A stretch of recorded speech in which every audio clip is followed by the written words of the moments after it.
আজ কতদিন হলো জমিতে ভালো ফসল হচ্ছে না। এমন হতে থাকলে তো আমি পথে বসে যাব।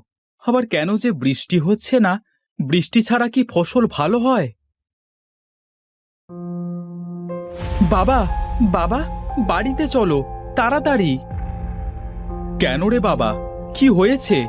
আর তুই হাঁপাচ্ছিস কেন? বাবা, মায়ের শরীরটা খুব খারাপ। কি বলছিস কি? চল চল তাড়াতাড়ি বাড়ি চল।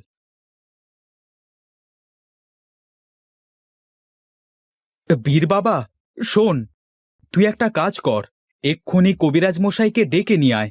আমি বাড়ি যাচ্ছি। ঠিক আছে বাবা।